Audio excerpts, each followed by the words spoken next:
할렐루야. 수예배 함께 하시는 모든 성도 여러분들을 환영하고 축복합니다. 오늘도 우리 예배를 통해서 주님을 만나고 주님과 함께하는 그런 시간이 되기 원합니다. 나는 전능하신 아버지 하나님 천지의 창조주를 믿습니다. 나는 그의 유일하신 아들 우리 주 예수 그리스도를 믿습니다. 그는 성령으로 잉태되어 동정녀 마리아에게서 나시고 본디오 빌라도에게 고난을 받아 십자가에 못 박혀 죽으시고 장사된 지 사흘 만에 죽은 자 가운데서 다시 살아나셨으며 하늘에 오르시어 전능하신 아버지 하나님 우편에 앉아 계시다가 거기로부터 살아있는 자와 죽은 자를 심판하러 오십니다. 나는 성령을 믿으며 거룩한 공교회와 성도의 교제와 죄를 용서받는 것과 몸의 부활과 영생을 믿습니다. 아멘. 함께 찬양하시겠습니다.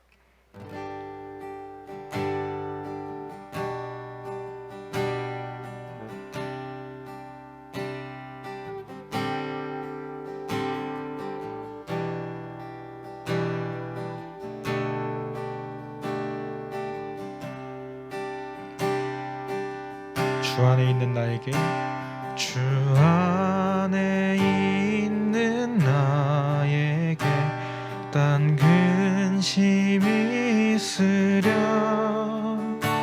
십자가 밑에 나가 내 짐을 풀었네. 우리 다시 한번 주 안에 있는 나에게 주 안에 있는 나에게 딴 근심이 있으랴 십자가 밑에 나가 내 짐을 풀었네.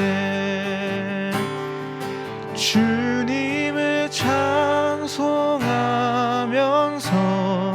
할렐루야 할렐루야 내 앞길 멀고 험해도 나 주님만 따라가리.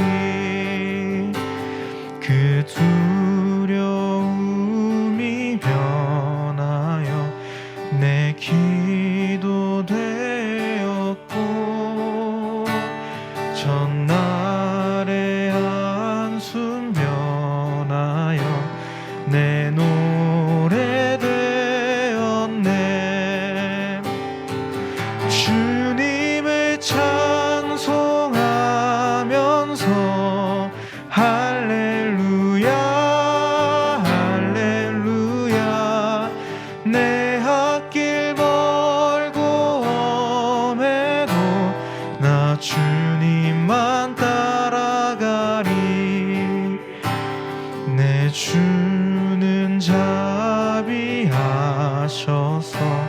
늘 함께 계시고 내 궁핍함을 아시고 늘 채워주시네. 주님을 찬송하면서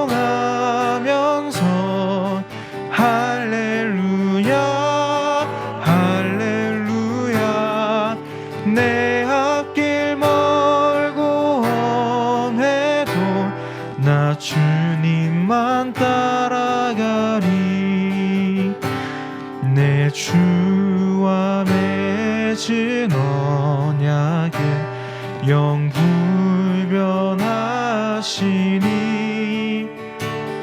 그 날아가기까지는 늘 보호하시네. 주님을 찬송하면서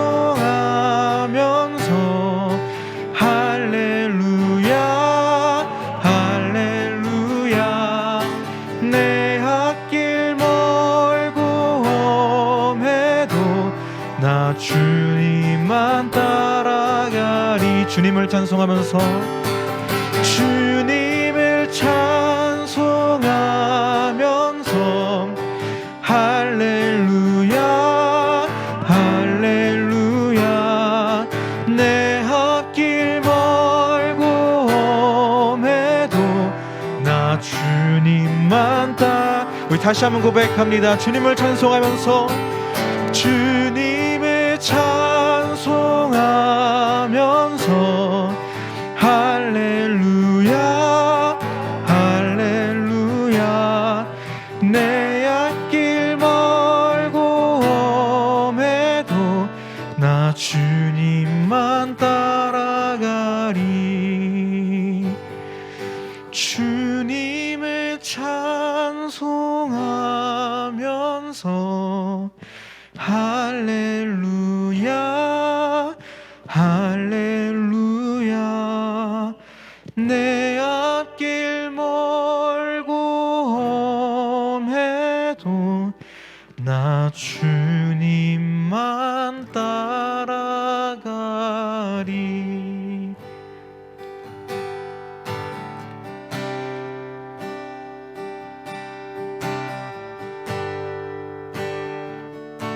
우리가 주님만 따라가는 주님의 제자들이 되기 원합니다.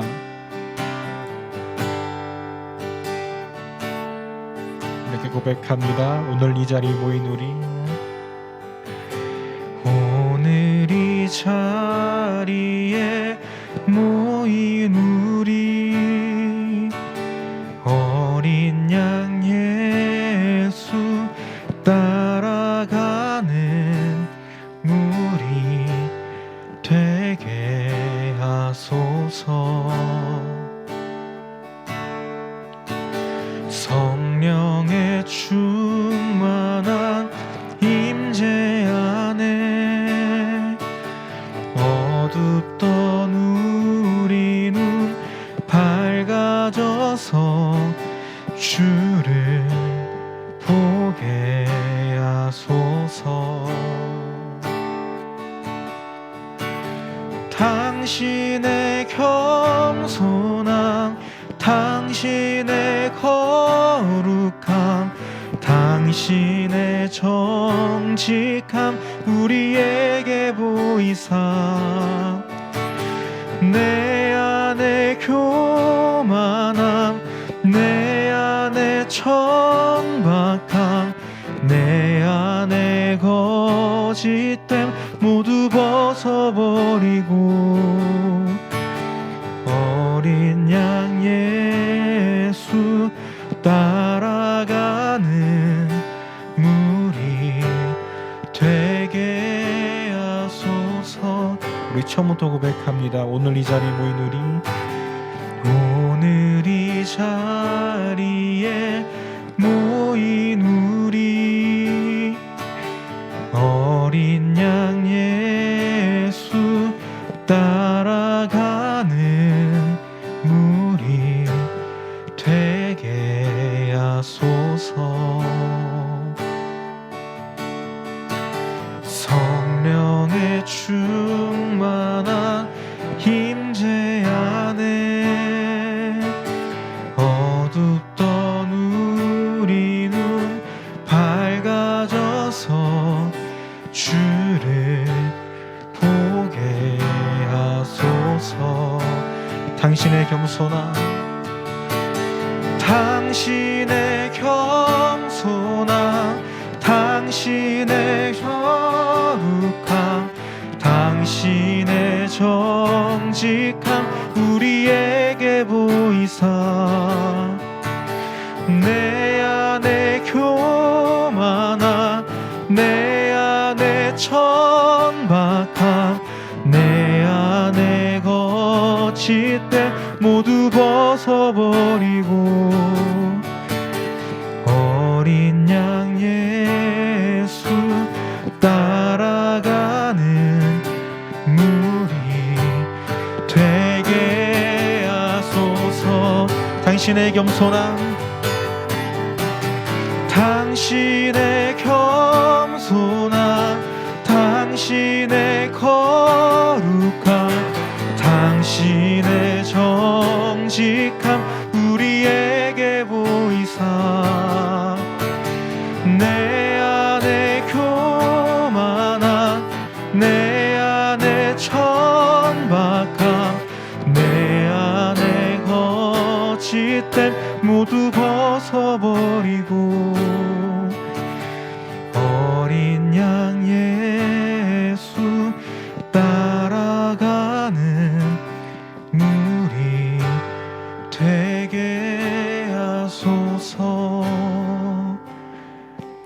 우리 이 시간 기도하면서 나가기 원합니다. 우리가 정말 주님을 따라가는 자들이 되기 원합니다. 우리가 말로만 따라가는 것이 아니라 정말 주님께서 우리에게 보여주셨던 그 겸손함과 주님의 거룩함과 그 정직함을 우리가 닮아가기 원합니다. 우리가 우리 안에 교만함과 우리 안에 천박함과 또 우리 안에 거짓됨을 모두 벗어버리고 주님을 닮아가기 원합니다. 주님을 따라가기 원합니다. 주님의 말씀하신 그대로 살아가기 원합니다.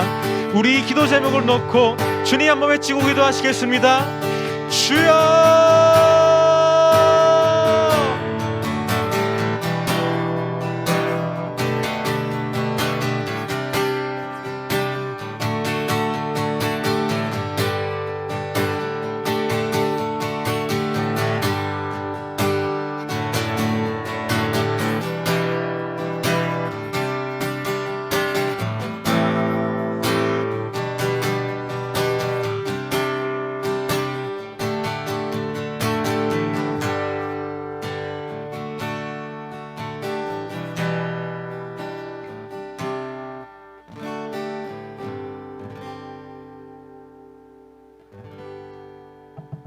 주님 감사합니다. 우리가 오늘도 함께 모여서 주님 앞에 예배하게 하심에 감사합니다. 오직 주님으로 다시 한번 옷 입는 이 시간 될 수 있도록 도와주시옵소서. 주님 안에 우리의 모든 거짓됨과 천박함과 더러움을 모두 벗어버리고 주님으로 옷 입고 주님 닮은 주님의 자녀로 살아갈 수 있도록 이 시간 우리 한 사람 한 사람 만져주시옵소서. 예수님 이름으로 기도드립니다. 아멘. 우리가 오늘 함께 나눌 말씀은 역대상 10장 13절에서 14절 말씀입니다. 역대상 10장 13절에서 14절 말씀 함께 봉독하겠습니다. 사울이 죽은 것은 여호와께 범죄하였기 때문이라. 그가 여호와의 말씀을 지키지 아니하고 또 신접한 자에게 가르치기를 청하고 여호와께 묻지 아니하였으므로 여호와께서 그를 죽이시고 그 나라를 이새의 아들 다윗에게 넘겨 주셨더라. 아멘. 오늘 설교 말씀이 조금 독특하죠? 네, 띵동 급커브 구간입니다. 속도를 줄이세요. 이 제목에는 사연이 있습니다. 하루는 제가 서울로 이제 운전을 하고 있었어요. 이른 아침이라서 차가 엄청나게 막혔습니다. 강변북로가 얼마나 막힌지 다들 아실 거라고 생각해요. 근데 이제 약속 시간이 있는데 길이 뚫릴 기미가 안 보이는 거예요. 그래서 너무 조급했었는데 이제 그 강변북로에서 살짝 빠지니까 길이 뻥 뚫려 있었습니다. 그래서 신나서 됐다. 엄청 밟았죠. 막 그 8, 90으로 막 밟아 버렸습니다. 근데 이제 커브길을 도는데 내비게이션에서 알람이 이제 나오는 거예요. 이제 급커브 구간이니까 속도를 줄이세요 하는데 저는 늦었는데 뭘 줄일 새가 어디 있어요. 차도 없는데 신나서 더 밟았습니다. 더 밟아서 커브길을 지나는 순간 바로 앞에 차들이 멈춰 있는 거예요. 근데 이게 브레이크를 밟는다고 멈출 수 있을지 모르겠습니다. 그래서 일단은 밟았어요. 밟는데 격차가 안 줄어들어요. 더 밟았습니다. 근데도 이게 멈출 기미가 안 보여요. 그래서 있는 대로 꾹 밟고 이제 뒤에서 막 물건들 쏟아진 소리가 들리고 그제서야 깻잎 한 장 차이로 멈출 수 있었습니다. 정말 그날 부딪혔으면 뉴스에 크게 나왔을 텐데 정말 주님 감사합니다. 지금 살려주셔서 감사합니다. 하고 나서 생각해 보니까 이게 괜히 경고가 있는 게 아니구나. 이 구간에서 괜히 속도를 줄이라고 하는 게 아니구나. 그걸 깨닫게 되었습니다. 마음이 너무 조급하다 보니까 빨리 가려고 했는데 그러다가는 이제 주님께도 빨리 가겠더라고요. 근데 이거를 고등어를 보면서도 느낍니다. 저는 요즘 그 유튜브로 낚시하는 영상을 즐겨보고 있어요. 근데 이 고등어 낚시를 보면은 진짜 빠릅니다. 근데 고등어가 얼마나 빠른지 어부들은 고등어를 이렇게 총알, 고속철도 그렇게 부른대요. 그런데 이 고등어가 속도만 빠른 게 아니고 성격도 굉장히 급하다고 합니다. 어느 정도냐면 이제 그 낚시꾼들이 잡아서 이제 보여줘요. 이 고등어는 뭐 특징이 어떻고 하는 그 잠깐 사이에 얘가 이미 가버립니다. 이제 그 정도로 성격이 급한데 그 잠깐의 순간에 사람 손에 잡혀 있다는 거, 못 벗어난다는 그 스트레스 때문에 그렇게 이제 일찍 가버리는 거라고 해요. 거의 물 밖으로 나오자마자 죽습니다. 오죽하면은 고등어가 이제 살아있을 때도 썩는다, 좀 그렇게도 부른다고 해요. 이걸 보면서 진짜 빠른 만큼 우리가 빨리 가버릴 수도 있겠다, 이제 그런 걸 깨달으면서 삶을 살아가는 데 있어도 우리가 너무 조급한 것이 좋은 게 아니겠구나, 적당한 속도를 우리가 지키는 게 좋겠구나 깨닫게 됩니다. 오늘 말씀에서도 우리 그리스도인들도 적당한 속도를 지키는 것이 중요하다고 말씀하고 있는데, 특히 하나님과의 관계에 있어서 그렇다고 합니다. 우리 함께 말씀을 다시 한번 읽어볼까요? 역대상 10장 13절에서 14절입니다. 시작. 사울이 죽은 것은 여호와께 범죄하였기 때문이라. 그가 여호와의 말씀을 지키지 아니하고 또 신접한 자에게 가르치기를 청하고 여호와께 묻지 아니하였으므로 여호와께서 그를 죽이시고 그 나라를 이새의 아들 다윗에게 넘겨 주셨더라. 아멘. 오늘 말씀을 보시면 이스라엘의 첫 번째 왕 사울이 죽고 난 뒤에 사울이 어떤 왕이었는지를 평가하고 있습니다.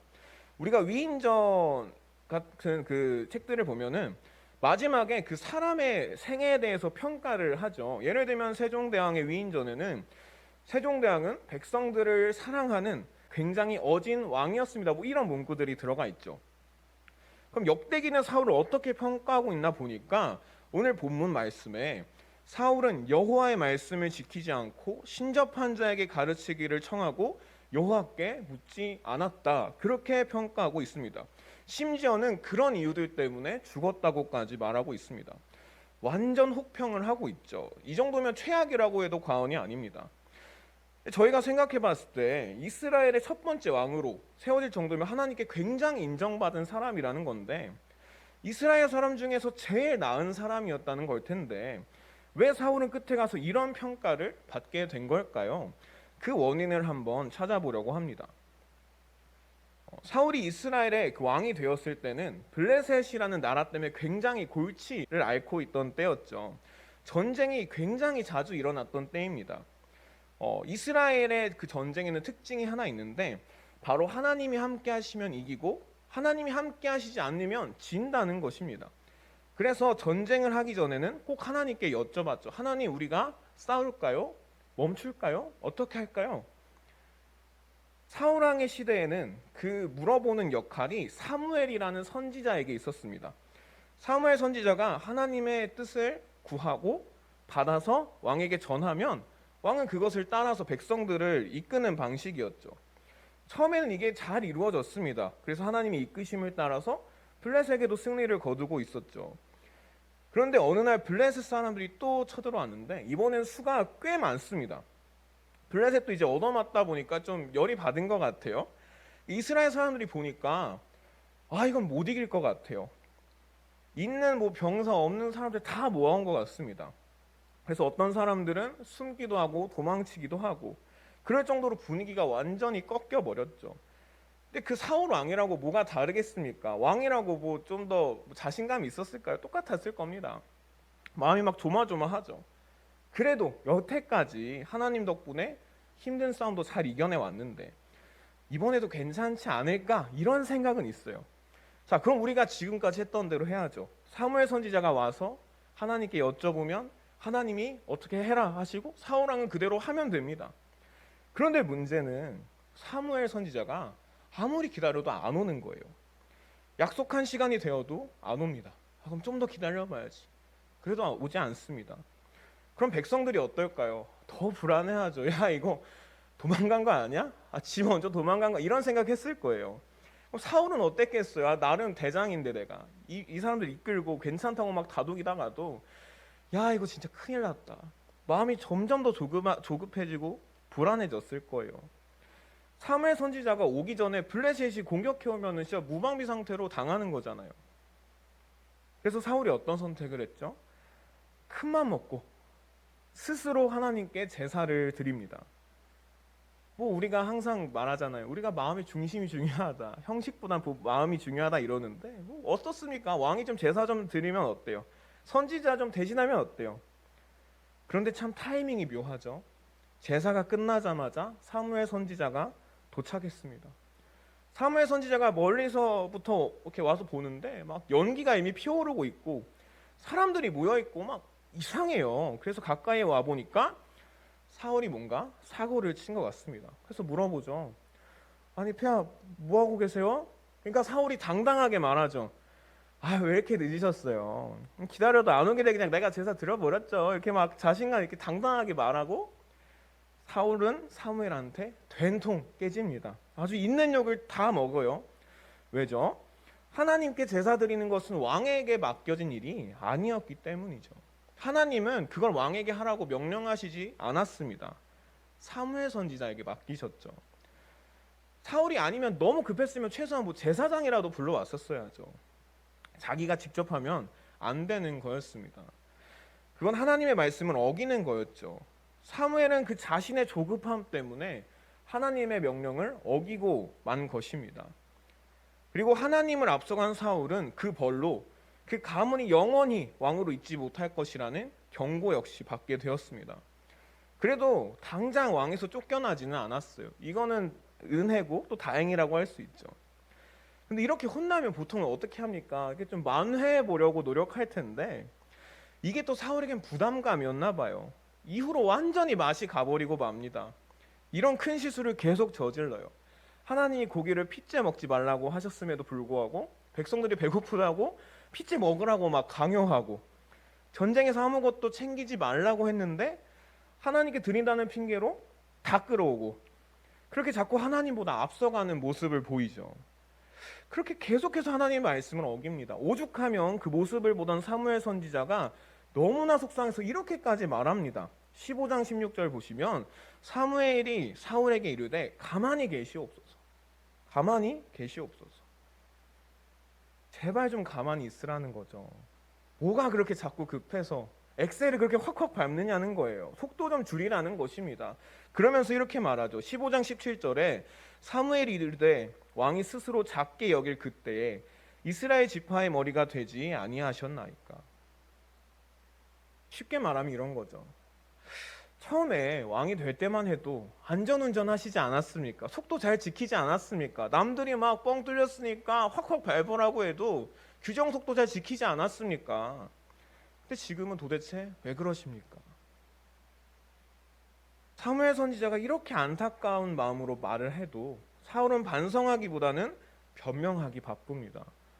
아니 내가 왕인데 좀 그럴 수도 있지 않습니까?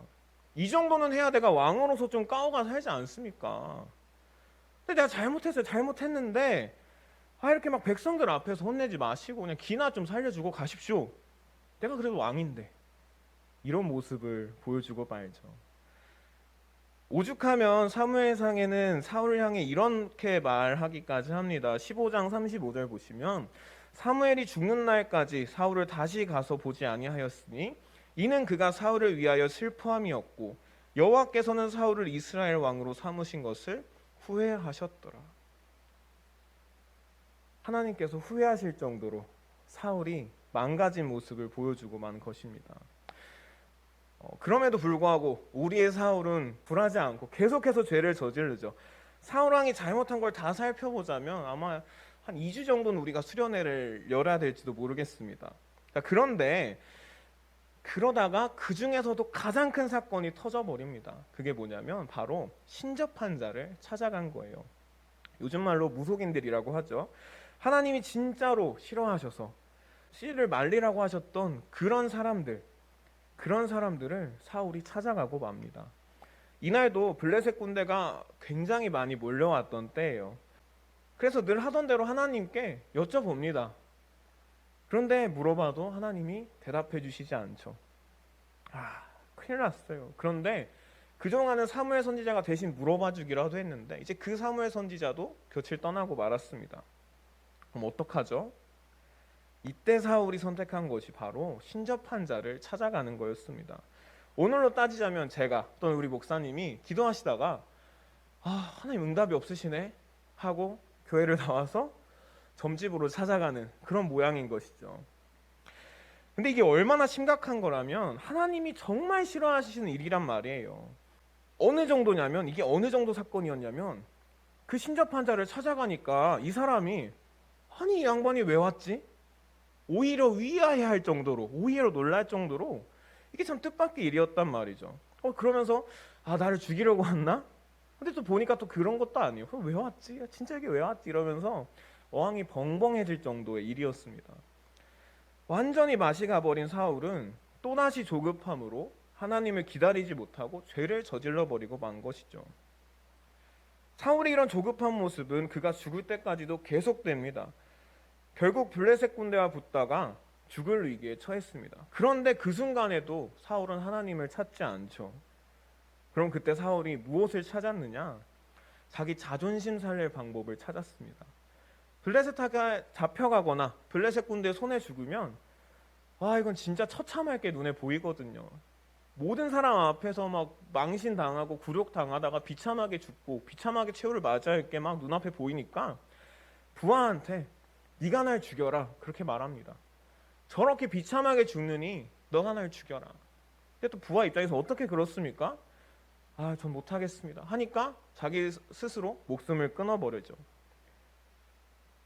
역시 사울은 조급함으로 이번에도 하나님을 찾지 않았습니다. 만약 사울이 사무엘 선지자의 충고대로 조금만 더 침착했으면 어땠을까요? 조금만 더 하나님을 믿고 기다릴 수 있었으면 어땠을까요? 하나님이 어떤 하나님이십니까? 이스라엘의 하나님이십니다. 하나님 말씀에 순종하는 그 백성을 결코 버리지 않으시는 하나님이십니다. 그렇다면 아무리 큰 위기가 우리 눈앞에 찾아왔을지라도 기다렸으면 하나님께서 결국 정하신 때에 말씀해 주셨을 거란 말이죠. 우리가 앞서 살펴봤던 것처럼 기다리니까 결국 사무엘 선지자가 찾아왔습니다. 그때까지 블레셋 군대가 움직이지 않았습니다. 조금만 더 천천히, 좀만 더 여유를 가졌으면 좋았을 텐데 그 당장 눈앞의 상황만 집중하니까 조급해지고 과속하게 되는 것이죠. 하나님을 앞서 나가게 되는 것이죠. 주변에서 뭐라 하든 주변에서 뭐라고 경고하든 내 맘대로 가게 되는 것입니다. 그러다가 사고가 나고 마는 거죠. 그런데 어쩌면 이런 사울의 조급한 모습이 우리 안에도 있지 않은가 돌아봅니다. 조급함으로 하나님을 기다리지 못하고 앞서 나가다가 스스로 이를 그르치는 것이 어쩌면 우리의 모습은 아닐까 되돌아봅니다. 하나님과의 관계에 있어서 적당한 속도를 지키지 못하고 하나님이 너 좀 천천히 가, 속도 좀 줄여 하시는 그 말씀을 듣지 못하고 오히려 더욱더 하나님을 앞서 나가다가 사고를 내버리진 않는지요. 오늘 성경은 우리에게 말합니다. 하나님의 말씀을 지키십시오. 하나님의 말씀을 들으십시오. 하나님을 찾으십시오. 이것은 우리가 조급하면 할 수 없는 일입니다. 때로는 차분히 기다려야 하고요. 때로는 느리더라도 부지런히 가야 합니다. 우리가 무리하면 사고가 나기 마련입니다. 우리에게 길을 안내해 주시는 그 음성에 우리는 귀를 기울여야 합니다. 그러면 결국 우리에게 필요한 것은 믿음입니다. 기다릴 수 있는 믿음입니다. 하나님께서 우리에게 정말로 좋으신 하나님이라면, 그것을 믿는다면 우리는 하나님의 그 말씀을 지키기 어렵더라도 지키려고 할 것입니다. 하나님께서 우리에게 응답하신다는 걸 우리가 믿는다면 우리는 그분께 여쭤보고 차분하게 대답을 기다릴 수 있을 것입니다. 하나님께서 우리와 함께 하신다는 걸 믿는다면 우리는 어떤 위기 가운데서도 하나님을 찾을 수 있을 것입니다. 결국 사울이 하나님으로부터 벗어나게 된 이유는 하나님을 향한 신뢰가 부족했던 것이기 때문이었죠. 하나님에 대한 신뢰가 무너지면서 조급해지고 그래서 자꾸 앞서 나가려고 하고 그렇게 망가져버리고 만 것입니다. 그래서 우리는 우리에게 말씀하시는 그 하나님의 안내에 귀를 기울이며 적당한 속도를 지키면서 살아가야 합니다. 우리가 하나님보다 앞서 나가지 않기를 우리 주님은 원하고 계십니다. 하나님의 말씀을 듣고 지키고 하나님을 찾고 그럴 수 있는 믿음이 우리에게 있다면 우리 눈앞에 정말 위태로운 상황이 펼쳐졌을지라도 정말 우리가 그 생명의 위협을 겪는 위기에 처했을지라도 남들은 다 조급해져서 스스로 우리가 무언가를 해야 된다 목소리를 내는 그 상황일지라도 우리는 좀 더 느긋하게 조금 더 인내하면서 하나님을 기다리고 하나님을 바라볼 수 있을 것입니다. 또 그것이 바로 우리가 하나님과 동행하는 방법이기도 합니다. 하나님과 우리가 함께 할 수 있는 방법은 적당한 속도를 유지하는 것입니다. 그 적당한 속도가 지켜질 때 우리는 함께 하시는 하나님을 경험하게 될 것입니다. 함께 하시는 하나님, 우리 곁에 계신 하나님을 발견할 수 있을 것입니다. 사울이 그 속도를 잘 지켰을 때는 그 위협적인 블레셋 군대를 쳐부시고 다녔듯 우리도 하나님과 동행할 수 있게 될 것입니다. 사랑하는 여러분, 주님께서는 우리에게 조급하지 말라고 말씀하십니다. 하나님을 조금만 더 믿어보라고 말씀하십니다. 조금만 더 기다려보라 말씀하십니다. 하나님의 때를 기다릴 수 있는 그런 믿음이 있는 저와 여러분이 되기를 우리 주님께서는 원하고 계십니다. 기도하겠습니다. 주님 감사합니다. 언제나 우리와 함께 하시고 우리를 돌보시는 주님, 우리가 주님을 향해 조금만 더 기다리고 조금만 더 신뢰하며 조금만 더 인내할 수 있는 믿음을 가지길 원합니다. 주님, 우리가 스스로 조급하여져서 주님을 앞서 나가지 않도록 우리를 붙잡아 주시옵소서. 결국 우리에게 찾아오시고 결국 우리를 도와주시고 결국 우리를 승리하게 하시는 그 주님을 신뢰하며 기대하고 인내할 수 있는 우리가 될 수 있도록 믿음을 더하여 주시옵소서. 우리 삶이 어렵습니다. 우리 당장의 눈앞에 위기가 찾아왔습니다. 그러나 우리가 그 상황에 집중하는 것이 아니라 그 상황을 넘어서 우리에게 찾아오고 계시는 주님, 우리를 위해서 좋은 것을 준비해 놓으신 그 주님의 때를 바라볼 수 있는 믿음의 눈을 허락하여 주시옵소서.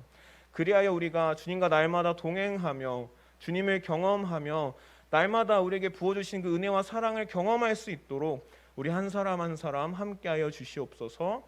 예수님 이름으로 기도드립니다. 아멘.